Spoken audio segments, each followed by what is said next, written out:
The Digital Health Voice podcast is brought to you by Medtech Word in collaboration with Digital Health Malta.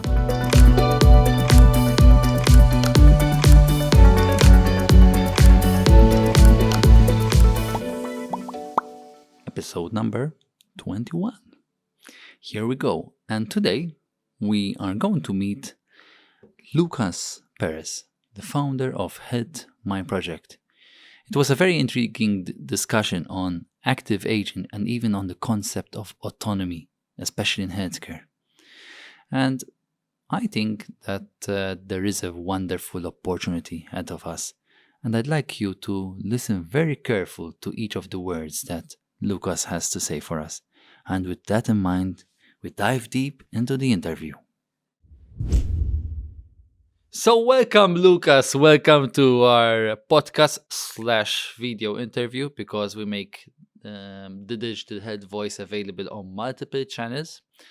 And Lucas, I know that you are the founder of Health My Project, which is also like the things that really struck me in the project when I was doing some background research, especially on what you're doing, was the fact, that there is this aspect of health and autonomy. Those really struck me. That I think it's one of the first times where I saw a specific company using the word autonomy. I've never seen this before. But if I had to go back, like, how did you get here? Like, what's your digital health journey? It's our classic question here at the Digital Health Voice. And like, what brought you here with us today? Like, how did you end up on a digital health podcast? Like, what happened there, man? So first of all, thank you for having me today. My name is Lucas Perez. I'm a strategic and medical expert in the field of healthcare and autonomy. And so what is autonomy? Autonomy is, for me and through my work, this technology allowing, for example, a senior population or by transversality, disabled people to improve their cognitive and functional abilities. For example, a deambulator, or for example, a system of teleassistance could be a technology for autonomy, what we also called a geronto technology. Okay. Geronto technology. And so this conception is from the University of Eindhoven in Holland in 97, I think. And researchers worked on these concepts to improve the life of the senior. And they worked on for example, the bones, the muscles of the seniors through certain technologies, like, for example, proprioceptive bikes. So the proprioception is, as you maybe know, the sensitivity of the body in the space. But you can also work on some technologies for the wellness or the mental of the seniors, working on, for example, memory or fighting against depression or some pathology that could be impact the senior population. And it was my first work as a researcher in a French organization, a public organization for research, and it was my first work, maybe my first baby. Yeah, we have a couple of babies especially when for us that work in digital health, it is inevitable that you have something which is like your baby, your project, something that you made a reality, because we are the ones leading this and we are the ones kind of driving this, because let's put it like in a very simple way, you don't find so many doctors or so many health professionals who are fully focused on digital health, and usually the ones that are the ones that are incredibly passionate about it. So this is not like, for example, a specialty which is extremely popular. Let me just take one, for example, someone who's a general medicine specialist, you might find like thousands, if not hundreds of thousands, of doctors specialized in general medicine, uh, which is brings volume, but not necessarily passion. But when it comes to digital health, you definitely have so many people because it's such a field that we have to kind of fight against the tide a bit and against the normal way of doing things. Then it makes us so attached to our project. So you really brought something out very interesting. But I am curious about like Health My Project. Is that correct? Health My Project. That's it's correct. Yeah. Um, how do you make it? How do you make the experience work for organizations, health professionals, and their patients? How do you make it? How do you make the experience work? Like, I would love to hear from you a practical example of how Health My Project, if possible, of course, how Health My Project has actively helped a specific situation to achieve autonomy, for example, or to achieve like positive healthcare outcomes. Now is your chance. Like, tell me all about it. So I'm going to give you an example. In France, in the region of Paris, we created, not my company, but the government and the region and great hospitals created an ecosystem of startups specializing in the field of aging. And this ecosystem is called Silver Valley. It's a sort of Silicon Valley for aging businesses. Oh wow, Silver Valley. Silver Does it look a Valley, bit yeah. silver? Like, does it look a bit silvery? Well, I hope not. But that's very interesting. What it is, Silver Valley. Okay, Silver I'm Valley, yeah. consider me intrigued. Tell me more about it. Yeah. And so what is interesting in this ecosystem is the fact that you have a lot of company working on, for example, devices to improve the life of the seniors. And for instance, one of our clients is a company offering a certain type of bike to work some muscles for the seniors. When the seniors cycling this type of bike, he works on a certain type of muscles called the ischions, for example, and thanks to the bike, the senior will improve his quality of life and maybe his lifespan, for instance. And in my company, we have a lot of doctors, a medical specialist in surgery, in geriatrics, and maybe in pediatry. And the strength of our company is the fact that we have a pool of doctors. And compared to another type of consulting firm like PwC or other firm with outside them, so our strength is to give to the company a medical view, a medical insight about its project, And for this project in particular, we gave some tips, some medical tips to improve the bike. Saying, for example, okay, if you modify the movement of the cycling, you could possibly actionate some muscles and work, for example, to avoid a certain type of disease very present for the senior, like sarcopenia, for example. And we work on this segment, on this medical segment, to improve the bike. And of course, the medical part of this analysis is linked to another part, and this another part is the strategical part. If your bike has a medical purpose, you can also go to a specific market, a market for a specific product with a medical purpose, and maybe reach the CE marking, for instance.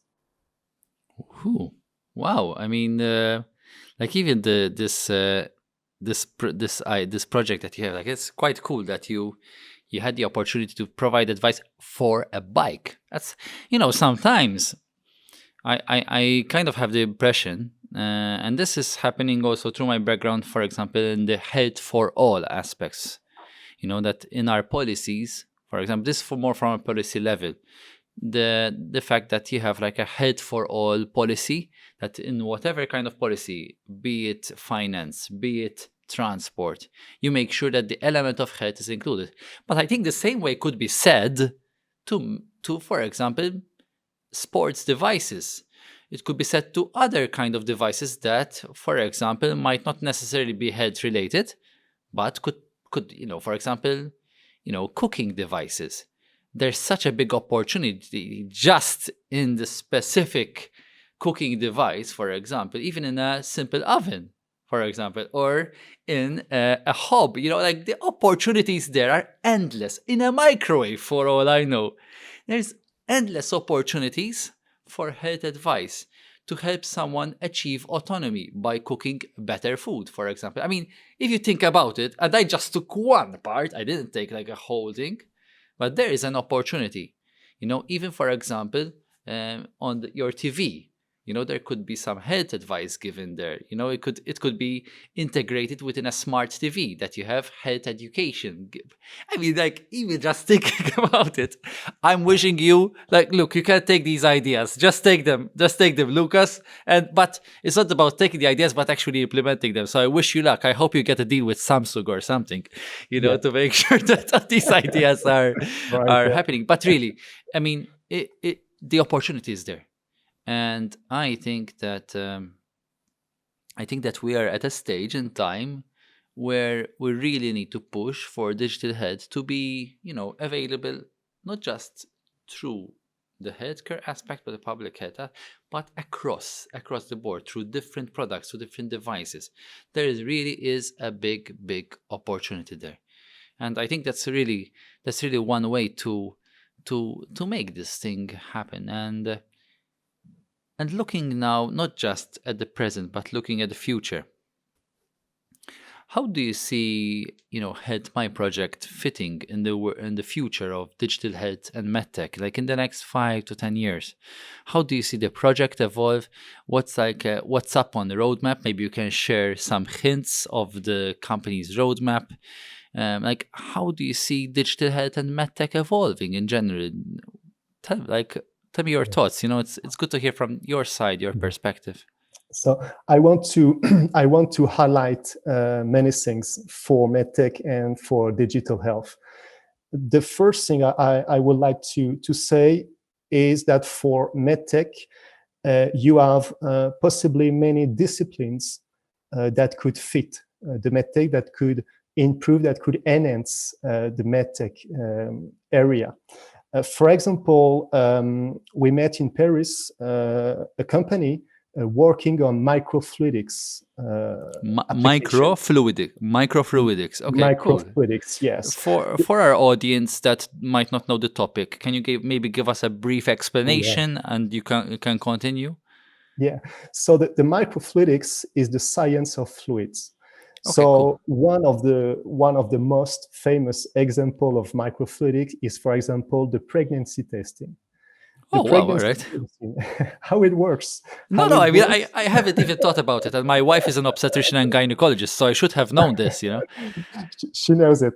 So this type of test is based on capillarity, and microfluidics is the science of capillarity. And at this moment of the pandemic, this type of test for preventive and diagnosis is very important to improve this type of test. You can, for example, miniaturize this type of devices thanks to the microfluidic.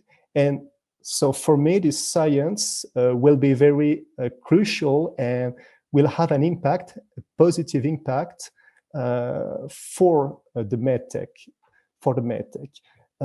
because at this time, this preventive and diagnosis type of test is crucial. And for me, this science, this discipline could be perfectly fit with the medtech area. This is my first point. And my second point for digital health is this, how can I say, this other disciplines, this innovative discipline that could fit and that we can mix with digital health. For example, one of the most famous discipline we already know is blockchain, is NFTs, is metaverse, and all these decentralized technologies. And actually, we worked on certain project about the data decentralization. The fact we could maybe provide some services with some incentives for the patient through, for example, a token allocation, not a Bitcoin, but a specific token, create on a specific blockchain, create for a specific healthcare project. And I know that Malta is a sort of crypto island. Malta Well, is let's very we like active. it's but let's say that Malta's extremely active, in this field, and we've been pioneering to the best of our ability the way forward, so we've really been pushing there. So sometimes the beauty of Malta is that we're extremely intense in our approach, but that makes us passionate, and that makes us kind of want to really push the boundaries as well in this matter. But tell me more about this, because you really bring me quite interested here. I'd love to learn more. So what I think and what I believe in the future is that the future of digital health will be deeply linked to the future of blockchain. For example, you have in US some projects aiming to offer some free services, free telemedicine services based on a blockchain. You have, for example, another project using the play to earn. So the play to earn is an ecosystem where the users plays and earn money or earn tokens. So thanks to the blockchain, because you prove you play, and thanks to this proof of playing, you reserve some tokens. And we could imagine for healthcare a sort of health to earn.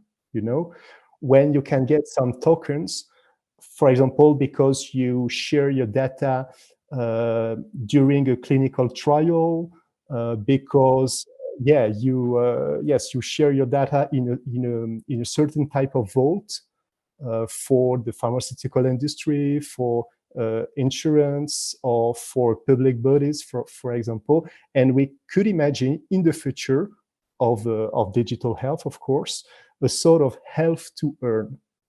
And through Health My Project, we were actually with a consortium of company based in France and Switzerland, and we work on this type of technology to make possible, for example, a sort of play to earn, but for the healthcare.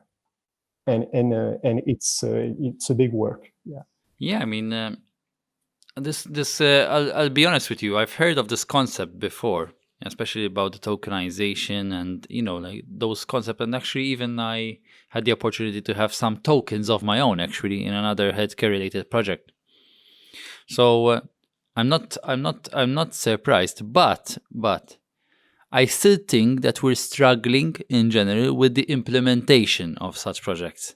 That means that the skills that are needed to develop such projects are not widely available. So there really is a need of teams of people, of project teams, of companies, of even like from all different aspects to be able to deliver these projects and build tokens. But also something that I've kind of realized as well, that's not like the understanding only on the implementation and the visionary, but also from a policy level. That means that if, for example, we want to build healthcare tokens, but with a deep linkage with the government. For example, in our case, in Malta, if we had to build like a healthcare token system, ideally it would be built really closely in touch with the Minister for Health, because Malta, in the way that we work, our financing model, our healthcare financing model, is deeply linked with the provider and the payer, because the government is offering these services. So if we have to build these kind of services, they need to be deeply linked with what's happening within the government.